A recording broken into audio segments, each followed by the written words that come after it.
Breaking down the Vikings from the perspective of a former NFL General Manager of the Year. It's Jeff Diamond's Purple Report. Presented by your select Minnesota Buick GMC dealers. Welcome to Jeff Diamond's Purple Report, brought to you every Monday during the Viking season by your select Minnesota Buick GMC dealers on 1500 ESPN and available 24/7 on YouTube via links from the 1500 ESPN and Score North websites. I'm Jeff Diamond, former Vikings GM, former Tennessee Titans president. Excited to be with you. And our producer is AJ Fredrickson. Does a great job coordinating the show. And hi, AJ. How you doing today, Jeff? Doing great, thank you. And the Vikings are doing great because they are now 4-1 after another come-from-behind win, the third straight come-from-behind win over the Chicago Bears. It's another divisional win. Gives them a perfect 3-0 record within the division, which is obviously the first tiebreaker, extremely important. And I'll start out saying, AJ, there's nothing boring about this year's Vikings team. No, not at all. Who looked unstoppable in jumping out to a 21-3 lead over the Bears on Sunday, and then had their usual lull, as they did against the Saints in London. And from about the mid-second quarter until the mid-fourth quarter, as Justin Fields is leading a comeback by the Bears to taking a 1-point lead. And then finally the Vikings have a great final drive and rally for a 29-22 win that came down to Cam Dantzler taking the ball from former teammate Amir Smith-Marset with 1:12 remaining. And as I said, now 4-1, leading the division by one game over the Packers. Also have a head-to-head win over the Packers in hand, and the Packers were upset yesterday by the improved Giants in London. So now it's off to play in the South Florida Heat next Sunday and face a talented Dolphins team, and we don't know who the quarterback's going to be in Miami. And they are awfully banged up, that's for sure. Yeah, they have concussion issues from their two top quarterbacks, Tua Tagovailoa and Teddy Bridgewater, the ex-Vikings. So we'll see how that shakes out. But the good news is the Vikings are now 3-0 in one-score games this year after going 6-8 last year in the close games. So they continue to win the kind of games they lost last year. And we know Kirk Cousins was outstanding in this game, had a fantastic start with the 17 straight completions to start the game. It's as good as we've seen him, I think, in his Viking years here.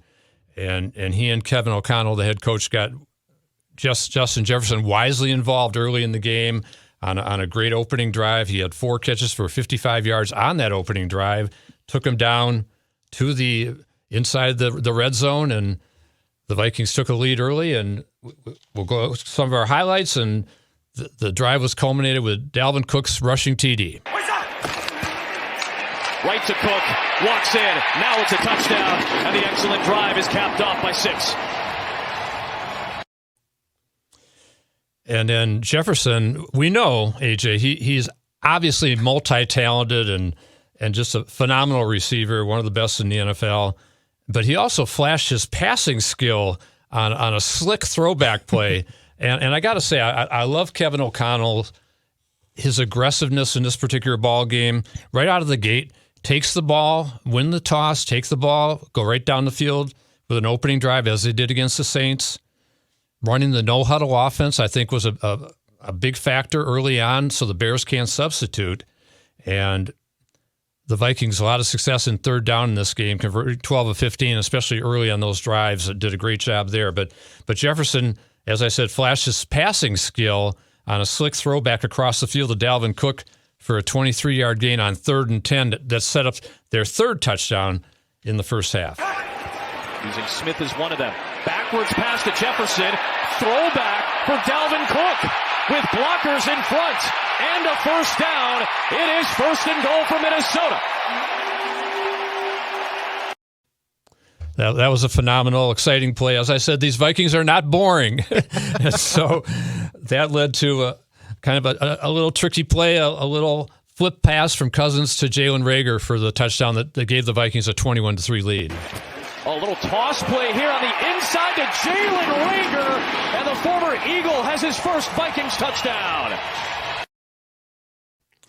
Now, as we said, the Bears launched a nice comeback as the Vikings had that little lull, and Justin Fields, and I'll say this about Justin Fields, AJ, I think he's a very talented young guy.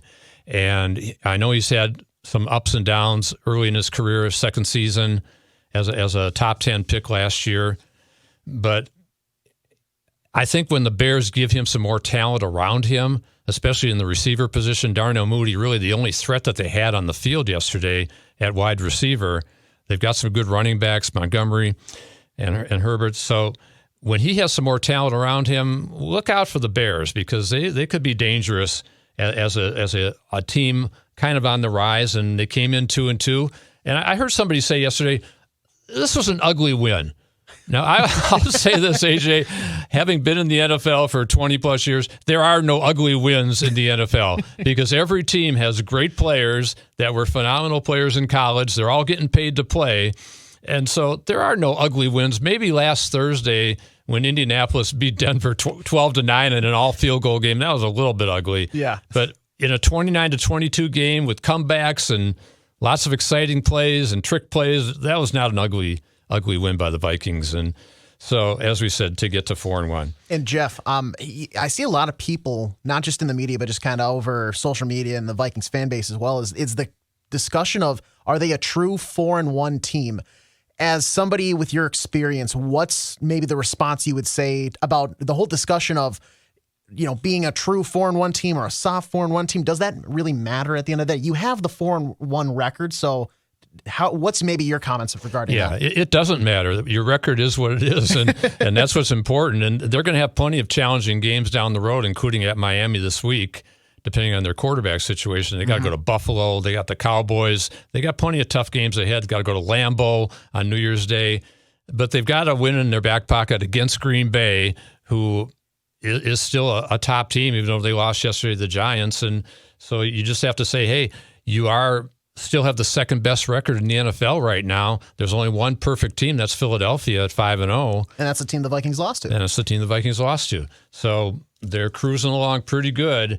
I felt going into the season, if they could get through these first 6 games before the bye week at 4-2, they'd be in really good shape. Well, now you're in a situation where you have a chance to be 5-1, which would be fantastic. And when you think about your 4-1, if they go 6-6 the rest of the season, that takes you to 10 wins, which is going to get you in the playoffs more often than not.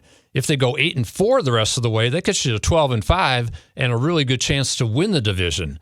So I'm kind of a schedule nut, and I kind of like to analyze it all.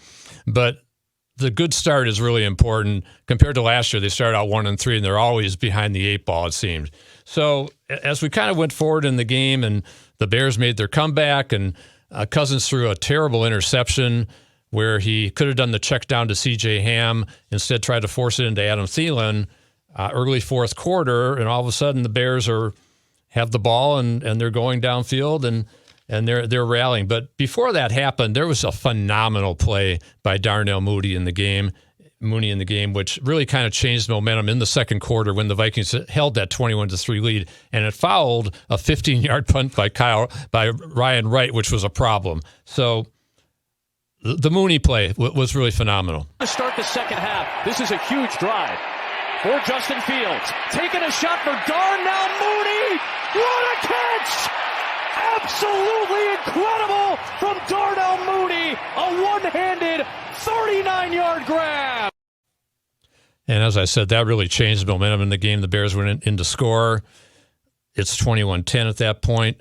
And so the Vikings come out in the third quarter and just kind of don't have the ball the whole third quarter, as Kirk Cousins said after the game. And all of a sudden the Bears are creeping back, and take that 1-point lead.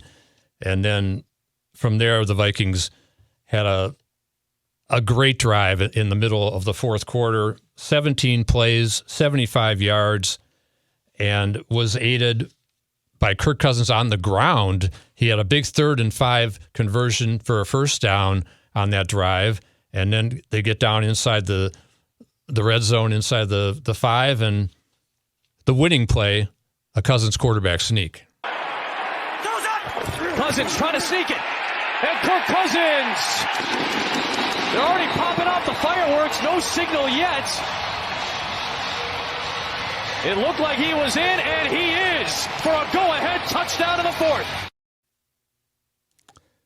And that would put the Vikings in the lead, but it wasn't over yet. But before we get to that final highlight, let's talk about our friends at the Select Minnesota Buick GMC dealers. And it is time to visit your Select Minnesota GMC dealer and hit the turf in a truck that's designed to tackle the toughest proving grounds. That's the Gmc Sierra Sle. It's bold, precise, and capable. Sierra comes standard with a 2.7-liter turbo high-output engine, delivering 310 horsepower and 430 pound-feet of torque. Or call a winning play with an available 3.0-liter Duramax turbo diesel engine with a 10-speed automatic transmission. And when it comes to comfort and refinement, climb in and discover the convenience of the standard 13.4-inch diagonal center touchscreen. And don't forget, Sierra is truly the MVP with the world's first available 6-function multi-pro tailgate. It's time to step up to professional grade and test drive a new GMC Sierra Sle today. Available now at your Select Minnesota GMC dealers or online at TwinCitiesBuickGMC.com. So as we were talking about, the game's not over yet. The Vikings have a 29-22 lead. They have a nice 2-point conversion play with Justin Jefferson. Kind of caps his great day. 12 catches, 150-plus yards. And JJ making his stamp on this particular game. But then the Bears get the ball back, and they're starting to drive. And there's a completion from Justin Fields to former Viking Amir Smith-Marset and Cam Dantzler. One of the, I would say, the more unlikely people that you would expect to be the hero in a game and make the game-saving play. Cam has had some inconsistency in his career. We all know about the play at the end of the Detroit game last year. But he really seems like a different player this year. I think a lot of that is Patrick Peterson in his ear as the veteran mentor has made a big difference for Cam. And he had a couple of big plays in this game earlier in that game. Again, with Smith-Marset, there was a push in the back by Smith-Marset on a play that ended up being a game-saving play in some respects. It was on a 52-yard run by Justin Fields. Looked like 07 Michael Vick. Yeah, he certainly did. Shifty. And it's one of the things the Vikings defense needs to work on, be able to handle these running quarterbacks. Jalen Hurts, I hate to use the pun, but Jalen Hurts hurt them in the Philadelphia game. No. And Justin Fields did the same thing in this particular game. He was their leading rusher. Otherwise, the Vikings defense did a much better job against the run. But Cam Dantzler stepped up and made the big play in this game after Amir Smith-Marset had a reception on the sideline. Fields underneath. He finds the former Viking Amir Smith-Marset, and it's stripped away by Dantzler.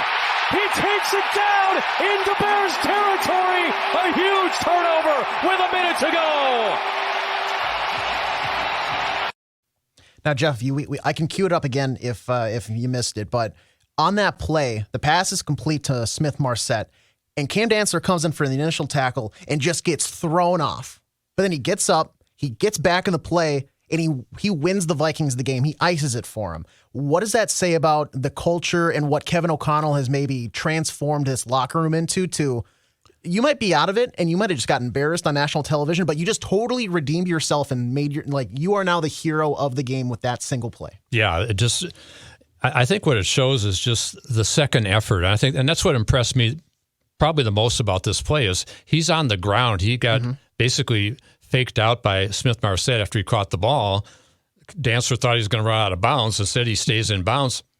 Dantzler goes down trying to make the tackle, jumps back up, and is able to come on the backside and strip Smith-Marset of the ball, grabs it out of his hand. It shows how strong Cam Dantzler is. He doesn't look that strong. He looks kind of thin, but he made a phenomenal play. And I think that shows partially what they're trying to teach on defense and the culture overall, which is don't give up on a play, and anything can happen in a game. And I think the other smart thing he did was to go down after he made the interception. He started to run for about 10 yards or so, and then he went down, which is a smart thing to do because the game's over as long as he doesn't fumble the ball back to the Bears. And so that was impressive too. And it was just a huge play in this particular ball game. The kind of play that you need to make at the end of a ball game to get the win. So, again, big win for the Vikings over the Bears, a divisional win, got them where they need to be to 4-1 on the season. There's still some things to improve upon. And let's listen to Coach Kevin O'Connell talk about the game and seeking more consistency from his football team. Yeah, very hard-fought, tough football game. I thought, across the board, our team continues to show levels of grit and resiliency that should bode well for us. Don't necessarily think we found that four-quarter of consistent ball that we're looking for, but, as we've learned, it's not easy to do in the NFL against teams with different scheme variations and the competitiveness.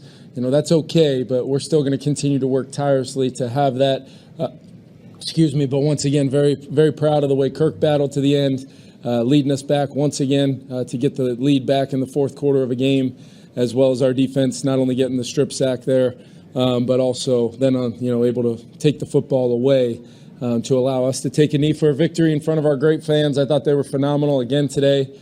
3 divisional home games down in front of them being a huge part of willing us to these victories late. You feel the belief out of them.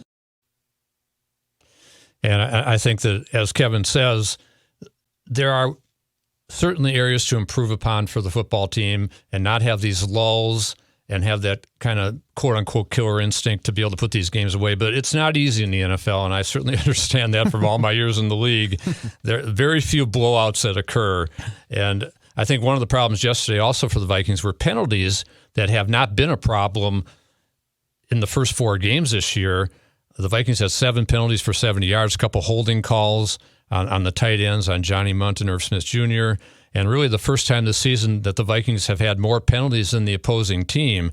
And so that's something they have to keep an eye on, and certainly I'm sure the coaches will be talking about that. And I think the other thing on defense, and there are always areas to improve upon, but I didn't like the single coverage on Mooney. The only threat they had at wide receiver on the long catch he made and on other plays he had during the game. I think the pass rush is still a little spotty. Daniil Hunter had his second sack of the season yesterday, but only 2 sacks on Fields, who came into the game with 16 sacks against him on the season. And so the defense was better against the run, which was a good thing, but they still need to crank up the pass rush, especially going to play a team such as Miami. We don't know who the quarterback's going to be, but They do have 2 high-powered receivers, definitely in Tyreek Hill and Jalen Waddle. So that'll be something to watch this coming Sunday. The special teams also have been great this season under Matt Daniels until the Bear game. And there was a missed 53-yard field goal by Greg Joseph at the end of the first half, a blocked field goal in the third quarter, both of which were plays that could have potentially held back the Bears' momentum a bit. And then Ryan Wright has been excellent this season, had a 15-yard shanked punt, which set up a touchdown drive. I think Joseph was basically outperformed by Cairo Santos, who was 3 for 3 and had a couple 50-yarders. So Greg's got to crank up his 50-plus abilities, which he's got. And on the kick coverage, too, there was a 24-yard kickoff return allowed, and they've been really good at pinning teams back inside the 20. So those are some of the areas to improve upon. Bottom line, another big win in the division. And as O'Connell talked about, understanding that they've got great resiliency and grit and all that, but they've just got to be a little more consistent. Kirk Cousins kind of talked about the same thing and the challenge in terms of trying to put teams away. Be a divisional opponent, win a home game. That's really what we're here to do, what it's all about. So winning was huge, and I thought for much of the game, our offense played at a very high level. It's never going to be perfect, and today, there were some times where we stubbed our toe, but for much of the game, played at a very high level, and I also felt that a lot of the success in the first half was just a really good plan by our coaches, putting us in some pretty good positions to be effective and, kind of putting the wind at our back for us. So I thought that was a great job by them with the game plan coming out fast and the way they attacked. And, we obviously we need to play better for 4 quarters. We need to play better through the stretch of the game so that, we can pull away and not live in these games, in the last 2 minutes. So that'll be the challenge moving forward is how can we, if we were to get out ahead of somebody, how can we just pull away and not linger? And Adam Thielen also had some comments about the team's progress and being 4-1, and that they're in a good place but want to improve. Just one play at a time, control what you can control, and it was just kind of a calming mentality in that huddle. Just even when we weren't maybe sustaining drives and converting, it's still just a calming, like, hey, like, next play, let's go to work, and then that paid off on that long drive to finish the game. After those first 3 drives, what happened? What shifted that it kind of all just turned off like a faucet there for a while? Yeah, I think they started defending us differently.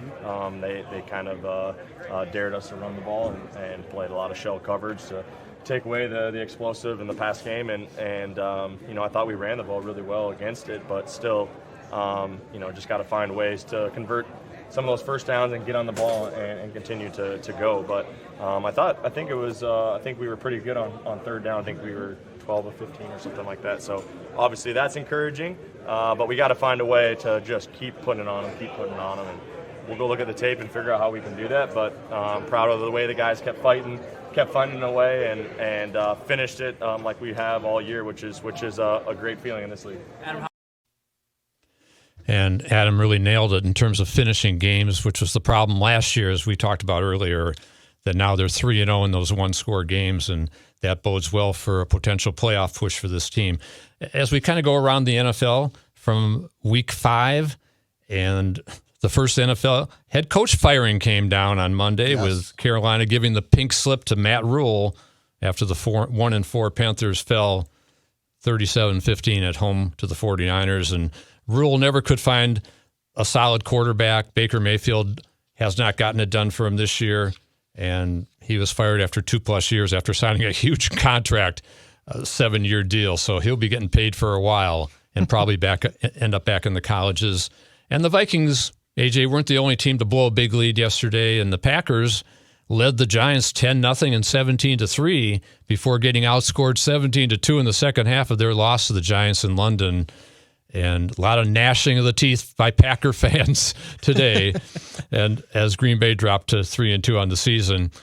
Meanwhile, the Tampa Bay Bucks jumped in front of Atlanta 21-0 before the Falcons made it close to 21-15, and there was an awful call on a roughing the passer play. If you have a chance to look at that one, it was ridiculous. I think it was on Grady Jarrett against Tom Brady. He just tackled the guy, take him to the ground, didn't really throw him down hard, and that really basically ended the game for Atlanta. Crazy call.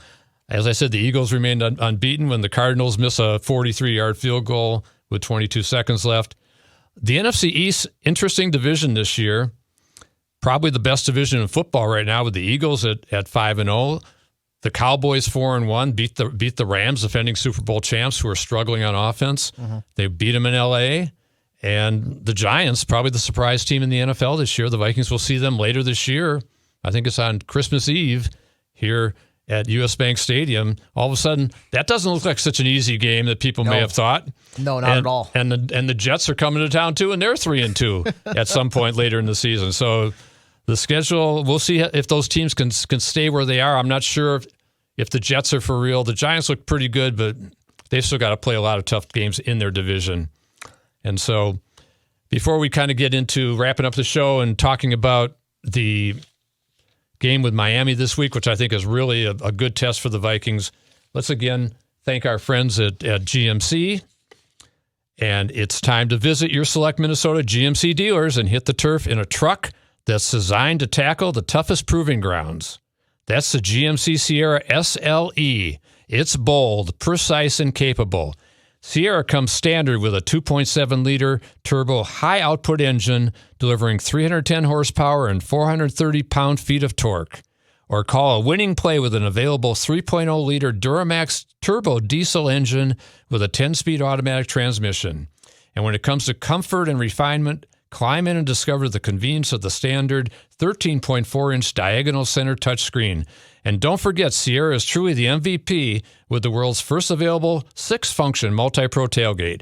It's time to step up to professional grade and test drive a new GMC Sierra SLE today. Available now at your select Minnesota GMC dealers or online at TwinCitiesBuickGMC.com.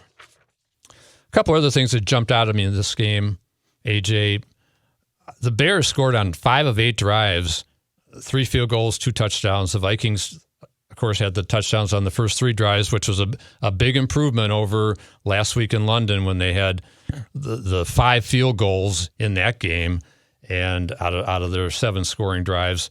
So I think we also have to give the Bears credit. They didn't quit when they're down 21-3. And I think, as we said, mentioning a lot of the fun plays that Kevin O'Connell inserted into this game kind of spiced up the game for Viking fans. And as we said, no ugly wins in the NFL. So a big win on Sunday and puts the Vikings in a really good spot going into Miami this week.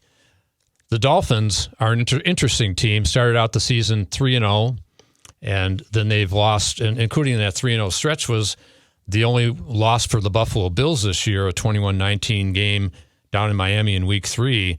The Dolphins have lost at Cincinnati and at the Jets the last 2 weeks as they've been dealing with their quarterback issues with Tagovailoa, his concussion, and all the aftermath of that, and the controversy surrounding that, and new concussion protocols, which affected the Dolphins in Sunday's loss in New York because Teddy Bridgewater gets dinged on the first play of the game, goes to the sideline, passes all the concussion protocol tests, but can't get back in the game because of the new rule that's been put in place by the NFL and the NFLPA.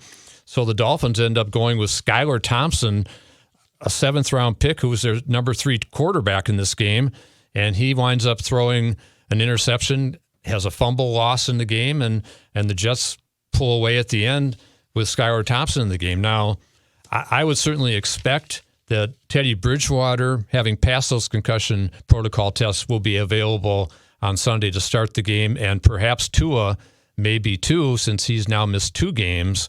We'll see, because with the 2 concussions, they may hold him out. But this Miami team is dangerous. They're talented. As I mentioned, Tyreek Hill, 38 catches, 524 yards on the season already, 2 touchdowns. Jalen Waddle, 24 catches, 404 yards, and 3 touchdowns on the season. Raheem Mostert, we remember him running over the Vikings in a playoff game in San Francisco a few years ago. He's a tough runner, very physical runner, and the Dolphins play a solid team defense.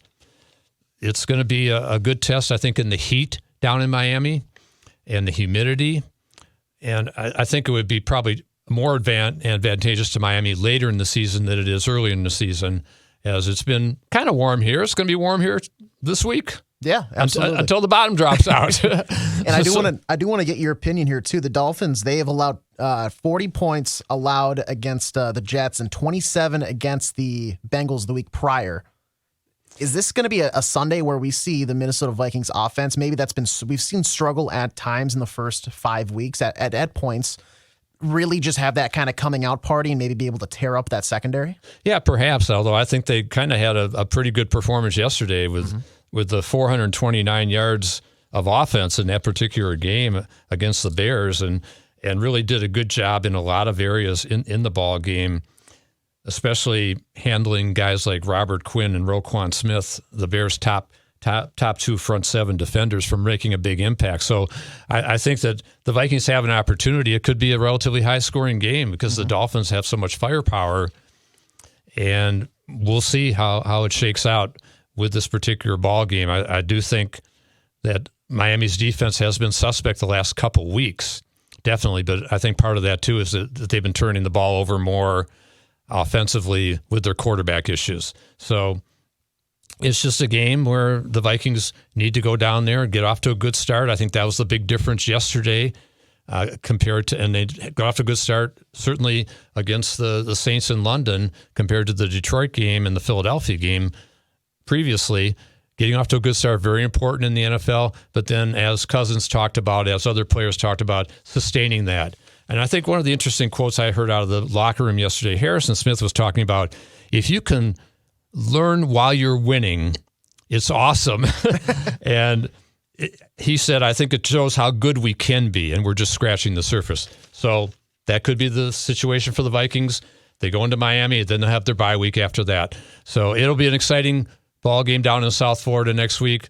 Vikings kind of step up in class this week against Miami, playing a team that got off to a great start this year, and it should be, as we said, a fun ball game to watch. This Viking team, not boring, playing exciting football, lots of good stuff, and they're 4-1, leading the NFC North 5 games in.